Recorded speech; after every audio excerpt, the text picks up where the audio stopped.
YSRCP party రైతు కార్యదర్శి కాకర్ల నాగేశ్వరరావు అన్న గారు, అదేవిధంగా ఎక్స్-DCMS చైర్మన్ జయచంద్ర అన్న గారు వచ్చారు మన కళ్యాణదుర్గం నియోజకవర్గానికి. రంగయ్యన్నతో వాళ్ళకున్నటువంటి సాన్నిహిత్యాన్ని, ఆయన వ్యక్తిత్వాన్ని మీ ముందు చెప్పడం జరిగింది. కళ్యాణదుర్గం నియోజకవర్గంలో ఒక ప్రత్యేకమైనటువంటి రాజకీయ పరిస్థితులు ఈరోజు ఉన్నాయి. స్వతంత్రం వచ్చినప్పటి నుంచి ఇప్పటి వరకు రాజకీయాలు కళ్యాణదుర్గం నియోజకవర్గంలో జరిగాయి. ప్రజాస్వామ్యబద్ధంగా ఇక్కడ పనిచేసినటువంటి వ్యక్తులకు పార్టీలు టికెట్లు ఇవ్వడం జరిగింది. ఇక్కడ కాకుండా ఎక్కడో దగ్గర రాజకీయాల్లో ఉన్నటువంటి వ్యక్తులు కూడా అవకాశాలు ఇవ్వడం జరిగింది. కానీ ఈసారి ఎలక్షన్స్లో టికెట్లు అమ్ముకునే కార్యక్రమం జరిగింది. కష్టపడినటువంటి వాళ్ళను కాకుండా పార్టీలకు సంబంధం లేనటువంటి వాళ్ళను, ధనవంతులను, రాష్ట్రంలోనే ఏ రాజకీయ పార్టీ జెండా పట్టుకోకున్నటువంటి వ్యక్తులను ఈసారి తెలుగుదేశం పార్టీ అభ్యర్థులుగా ఇచ్చింది. ఉదాహరణ కళ్యాణదుర్గం నియోజకవర్గ విషయానికి వస్తే, ఇక్కడ సుదీర్ఘకాలము తెలుగుదేశం పార్టీలో నేను పనిచేశాను. ఇప్పుడు తెలుగుదేశం పార్టీ అభ్యర్థి ఈ నియోజకవర్గంలో ఓటరు కాదు,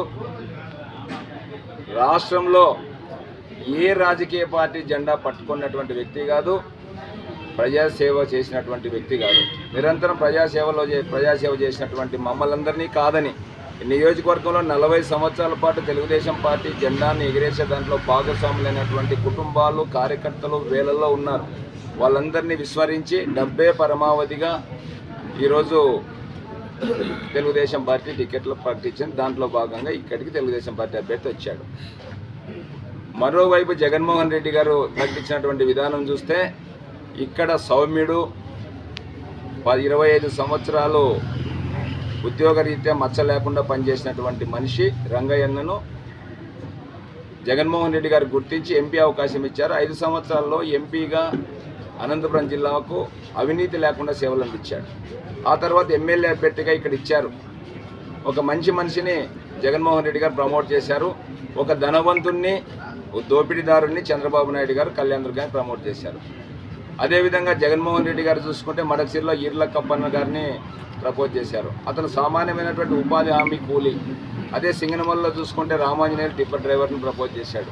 అంటే సామాన్యమైనటువంటి వాళ్ళకు కూడా రాజకీయాల్లో అవకాశం ఇవ్వాలని ఆ రోజు అన్న ఎన్టీ రామారావు గారు సాధారణమైనటువంటి వాళ్లకు రాజకీయ ప్రాధాన్యత కల్పిస్తే, ఎన్టీఆర్ గారి ఆశయాలు, రాజశేఖర రెడ్డి గారి ఆశయాలు పునికి పుచ్చుకున్నటువంటి ముఖ్యమంత్రి మా నాయకుడు జగన్మోహన్ రెడ్డి గారు సామాజిక సేవ చేస్తున్నటువంటి వాళ్ళకు రాజకీయాల్లో ప్రాధాన్యత కల్పించి ఎమ్మెల్యే పదవులు ఇవ్వడం జరిగింది. దీన్ని కళ్యాణదుర్గం నియోజకవర్గంలో ప్రజలు ప్రత్యేకంగా చూడాల్సిన అవసరం ఉంది. ఒక ధనవంతుడు, దోపిడీదారుడైనటువంటి ఒక వ్యక్తి, ప్రజాసేవ చేసేటటువంటి ఒక వ్యక్తికి మధ్య జరుగుతున్నటువంటి ఎలక్షన్స్లో కళ్యాణదుర్గం నియోజకవర్గంలో కంపల్సరిగా ప్రజలు పెద్ద తీర్పు ఇవ్వబోతున్నారు. వచ్చే 13వ తారీఖు పోలింగ్లో 4వ తారీఖున స్పష్టంగా కళ్యాణదుర్గం ప్రజల తీర్పు బహిర్గతం కాబోతూ ఉంది.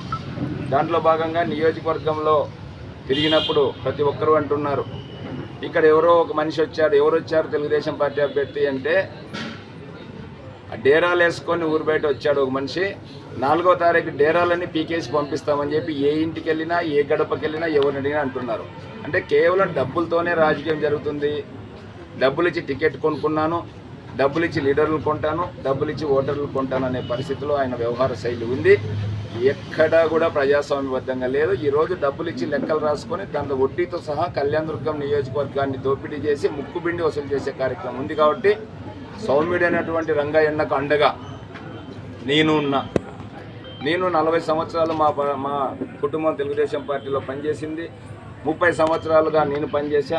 నాతో పాటు ఉన్నటువంటి చాలామంది కుటుంబాలు తెలుగుదేశం పార్టీలో సుదీర్ఘంగా ఉన్నటువంటి వాళ్ళు నా మీద నమ్మకం పెట్టి నాతో వచ్చారు.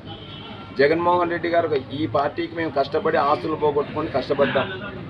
కానీ జగన్మోహన్ రెడ్డి వైఎస్ఆర్సీపీ పార్టీ పైన మేము పోరాటం చేశాం గతం 5 సంవత్సరాల్లో. అయినా కూడా మేము కష్టపడినటువంటి పార్టీ కాకుండా మేము పోరాటం చేసినటువంటి పార్టీ నాయకుడు జగన్మోహన్ రెడ్డి గారు మా పోరాటాన్ని గుర్తించాడు, కానీ మేము కష్టపడినటువంటి పార్టీ నాయకుడు గుర్తించకపోవడం మా దురదృష్టకరం అని చెప్పి సందర్భంగా మరొకసారి తెలియజేస్తున్నా. అందుకు జగనన్న పిలుపు మేరకు ఆయన గుర్తించి మమ్మల్ని పిలిచాడు. మా నాయకులు వందల మంది నాయకులను, వేల మంది కార్యకర్తలను, నా ఆత్మీయులను కాపాడుకోవడం కోసం వైఎస్ఆర్సీపీ పార్టీలోకి వెళ్ళి కళ్యాణదుర్గం నియోజకవర్గం భవిష్యత్తులో నా భాగస్వామ్యం ఉండాలని చెప్పి నేను నిర్ణయం తీసుకున్నాను.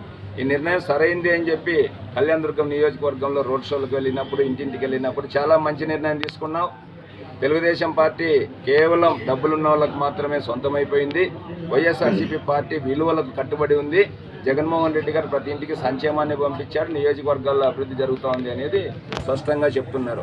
అందుకు రాబోయే 13వ తారీఖు ఎలక్షన్స్కి 20 రోజులు టైం ఉంది. ఆ 20 రోజుల పాటు కళ్యాణదుర్గం నియోజకవర్గంలో ఉన్నటువంటి ప్రతి ఒక్కరూ, విఘ్నులు, రైతన్నలు, ఉద్యోగస్తులు, మహిళలు, ప్రత్యేకంగా యువత అందరూ ఆలోచన చేయాలని చెప్పి సందర్భంగా తెలియజేస్తున్నాను. రంగయ్యన్నకు ఫ్యాన్ బటన్ మీద ఒక ఓటు, శంకరన్నకు ఫ్యాన్ బటన్ మీద ఒక ఓటు ఒత్తి జగనన్నను ముఖ్యమంత్రిని చేసుకుంటేనే మన కళ్యాణదుర్గం నియోజకవర్గంలో 114 చెరువులకు నీళ్ళు వచ్చే ఆస్కారం ఉంది. ఈ కాంట్రాక్టర్ అవతారం అయితే 6 సంవత్సరాల కింద టెండర్ వేశాడు. ఈ రోజు వరకు కూడా ఒక్క చుక్క నీళ్లు లేదు, 10% పని కూడా పూర్తి చేయలేదు.